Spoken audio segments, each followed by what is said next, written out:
Hi everyone, Liane here. I hope you're doing well. Today is another impromptu check-in.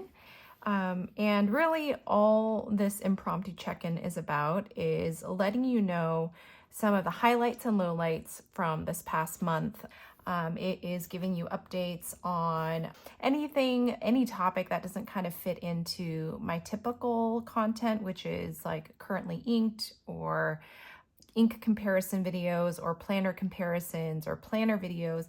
Today, I'm going to be talking about a fountain pen dud, a disappointment, a fountain pen favorite this month.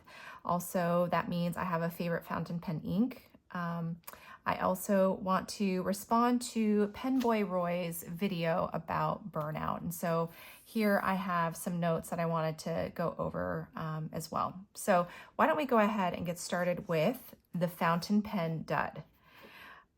Here it is.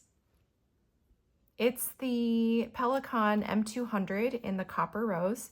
I am on a stationery no-buy, online stationery no-buy, but this is something that I pre-ordered back in the fall of last year, and it finally came to my doorstep earlier this week. I inked it up. I actually was going to do a new pen video. I inked it up, and then when I started writing, I might even put a little, just provide a little glimpse of the video that I recorded earlier. I started writing with it and I was very disappointed. It's very scratchy. It's smooth going from left to right. No, it's actually the opposite. Going from left to right is very scratchy. Going from right to left is quite smooth. And it's not a good writer at all. It's not even that it has feedback. There's something about the tines that are very rough and very unpleasant to write with. So I don't even know if Atlas Stationers will let me exchange this. I'll go ahead and reach out to them. But right now, for the purpose of this video, just to tell you what my plans were, now that I'm kind of, I'm 2 years into the fountain pen hobby, what I would have done maybe a year and a half ago is try to sell it or return it. But this time around, my plan is since I'm going to the San Francisco Pen Show, it's my first pen show ever, I am planning on getting this nib fixed by one of the nib meisters who will be there. So this is a pen that I'm just going to save, hold off on inking until I get to the pen show, and then I'll get it smoothed, I'll get it tuned, I'll get it addressed. Another option really is to reach out to the Atlas Stationers and see if I can exchange this for a different one, because for a Pelikan, it's just disappointing that it doesn't write well. It's really disappointing. So that is my dud. But we shall see. I'll either get a refund for this and get a different, get another replacement, or I'll just save it and wait till the pen show to get it fixed there. That's my dud. My fountain pen favorite this month is a very unlikely pen. I've had it in my collection for quite some time. This is a Platinum Preppy in Perpanip. This is originally in a fine nib, but I switched it for an extra fine nib. It's literally just taking the nib, pulling it out, and replacing it. So this is an extra fine. And this has been the pen that I've been using every single day because I'm in my planner every single day. And ever since I moved from a Hobonichi to the Midori Traveler's Notebook, the paper is different here, and I've been wanting a finer line. So a 02 is an extra fine. And what I'm also learning about myself is that I am finding pens that I am able to write in a more natural position. And for me, it's more upright. And I think it's because of the smaller nib. I am preferring the Platinum Preppy over the Pilot Kakuno. So this has been like the pen that I go to almost every single day. I have beautiful, more expensive, currently inked pens, but this is the one that I've been, throwing in my purse, jotting down in my planner. And it is also inked in a favorite ink, and it is the Pelikan 4001 Brilliant Brown. This is an ink that, okay, I did break my stationery no-buy by buying this. I was inspired or ink-abled by Lori from Time with Tata. She considers this to be one of her favorite inks. And as you can tell, if you are watching any of my content, I really love my warm browns, pinky browns, orange browns.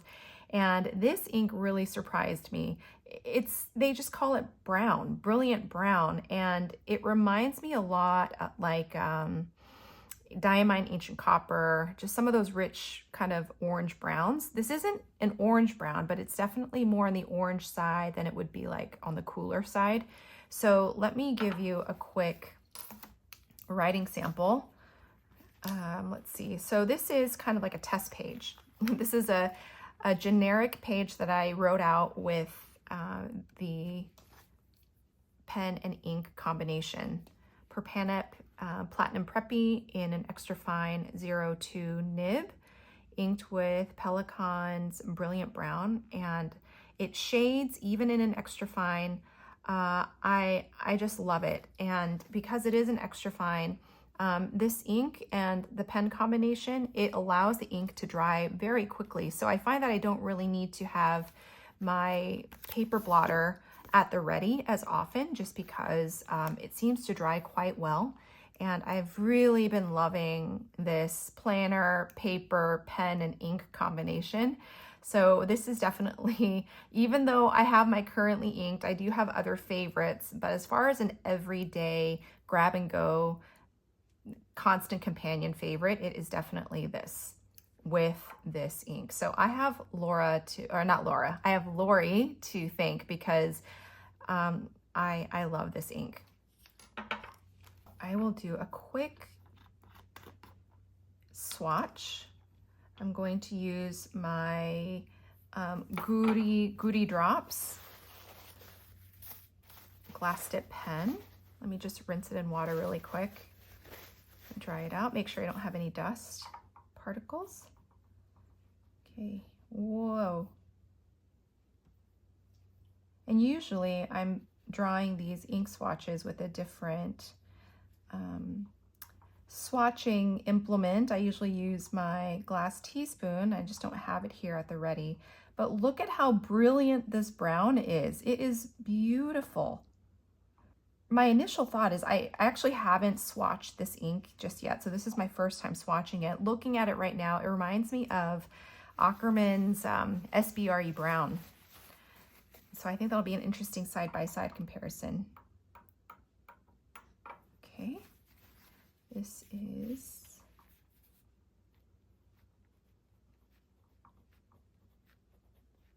Pelikan 4001.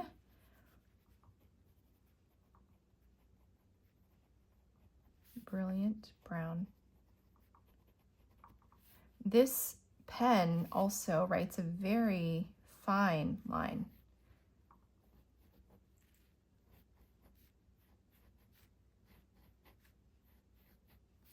There we go. So this is my favorite for the month of April. Oh, I wanted to say too that looking at this ink, it reminds me of Tatcha Benitsuchi, which I just inked, or not inked, I just swatched it earlier this month. So I'm kind of obsessed with those two colors at the moment, Brilliant Brown and Tatcha Benitsuchi. Finally, I wanted to talk about Penboy Roy's video about fountain pen burnout, the hobby burnout. And I thought it was such a timely video, particularly as I've been navigating my own seasons and bouts of hobby burnout and overwhelm, particularly with my fountain pen hobby. What I found to be the most important points that applied to me was definitely the idea of oversaturation of the market. And I do feel a lot of overwhelm when it comes to all the beautiful but overwhelming supply of new releases, pens and inks that come out almost on a weekly basis. And on top of that, it's the fact that my fountain pen hobby really coincides with my YouTube journey as well. I uploaded my first YouTube video a month after I tumbled down the rabbit hole of fountain pens. So I noticed that I get burnt out. I'm prone to burnout because I am aligning my fountain pen pursuits with YouTube. And so basically, if you look at my channel, there are times where I'm just not posting, and it sometimes it's a season of 2 to 3 months. And I think part of it is just I get overwhelmed. I get overwhelmed with the perfectionistic side of me wanting to just put so much energy into creating a good video or a good enough video, putting that extra pressure on myself, and that overlapping with my love for fountain pens and stationery. I cope by just avoiding. I end up just not posting any videos. I don't feel inspired. So those seasons have definitely happened for me where I feel this sort of overwhelm and I retreat. In the last 2 months or so, I have been learning how to pace myself, thinking of it a lot like a marathon. There are times when in order to run a marathon, in order to run the marathon of life, run the marathon of a hobby, you have to pace yourself. And also appreciate the times when there is increased intensity and enthusiasm for a hobby. You ride the wave and you don't pressure yourself if you feel like the wave is ending and you're just kind of sitting there waiting for the next wave. I think and I hope that we can all give ourselves some grace and compassion when it comes to the enjoyment and maintaining a hobby, that we're going to experience times when we are overwhelmed or when we're absolutely bored. It's okay to take a pause.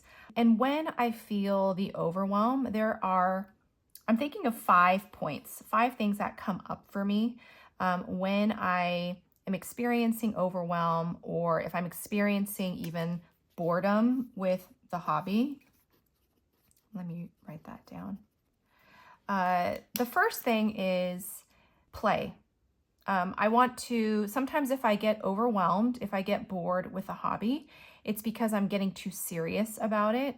I'm emphasizing creating a YouTube video about my hobby instead of just enjoying the hobby itself. So number 1 for me is play. I return to my first loves. And what that means for me is going back to my desk where I started playing with inks in the first place. And it's literally just either drawing, it's playing with all the different sorts of inks and comparing, experimenting, how this ink compares to that ink, finding ink twins, ink dupes.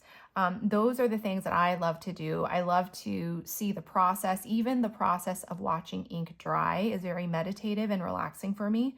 So that's the first thing that I do when I think about working through boredom or overwhelm or burnout with my hobby, is to return to the theme of play.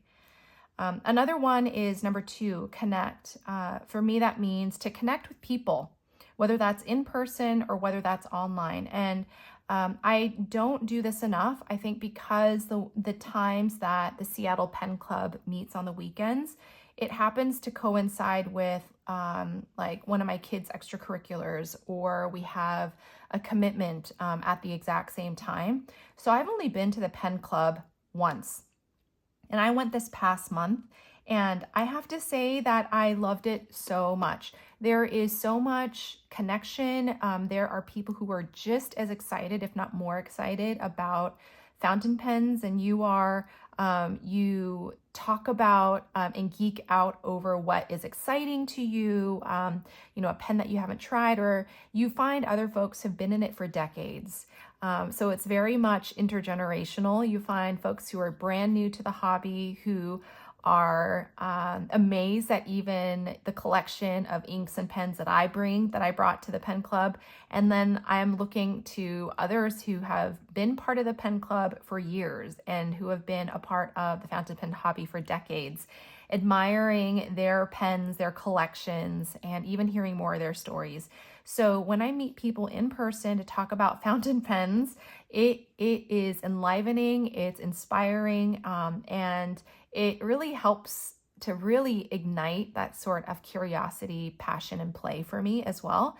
Another thing is to connect with people virtually. Uh, so to let you know, I'm not the most engaged when it comes to, online social media, things like that. But Simona's Discord community has been really fun. Um, Go check it out if you can, if you'd like to become a member. I just love the culture that Simona has really cultivated, and not only just Simona, it's just her like just decision to open up this space for other folks who love the fountain pens and all the inks and all of that. It's Simona, and it's also all the individuals who are part of this Discord community. Really encouraging. We're all talking about, the favorite pen or the newest pen, the newest ink, things like that. And so that's been a fun place for me to also connect with others and feel like I'm part of a community. Number 3, take a break. So for me, that means it's, there are times when I did take a break from YouTube. I was gone for a month or 2 months where I wasn't posting a video, not really posting anything on my Instagram. So I think taking a break is good.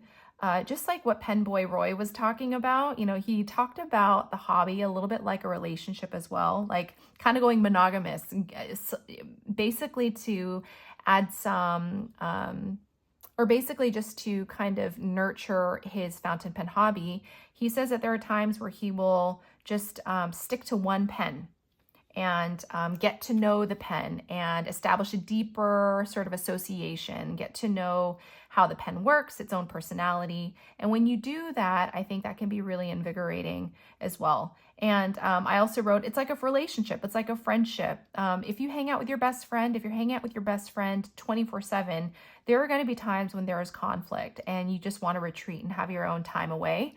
And so I just want to even normalize that with a hobby too.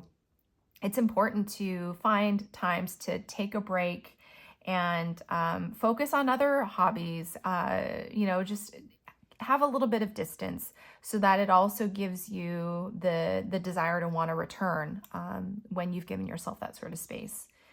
Number 4 is limiting yourself.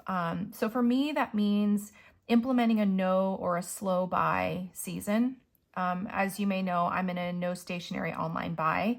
There have been times where I have broken that.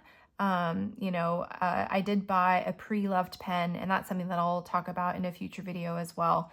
But really being intentional and having a no stationery buy. As you know, as I'm even mentioning, I'm not being too militant about it, but I think even the intention of going on a no or a slow buy season helps me to think more creatively about what I have. For example, this planner wasn't intended to be a planner. I was using the Nolte 9107, and unfortunately there wasn't a new Spring Start 2024 version that I could find domestically. And I was also not doing an online stationery buy as well at the time. And so I decided that I was just going to use what I already had. And this is a black traveler's notebook in the passport size. And I just started using one of the blank weekly planners inserts. And because this was my only option, I just worked with it. And I love it more than even if I maybe had the option and said at the get-go, buying a brand new traveler's notebook and saying that I'm going to use this as a planner. I don't know if I would have enjoyed it so much. I think because I knew that I had to make it work and just go day by day, week by week, I'm finding that not only am basically this has become the planner that works for me because I've found ways to adapt. And typically I'm not a horizontal weekly layout person, but because this is what I have right now, I'm working with it. And I find that I'm a lot more adaptable than I thought I was.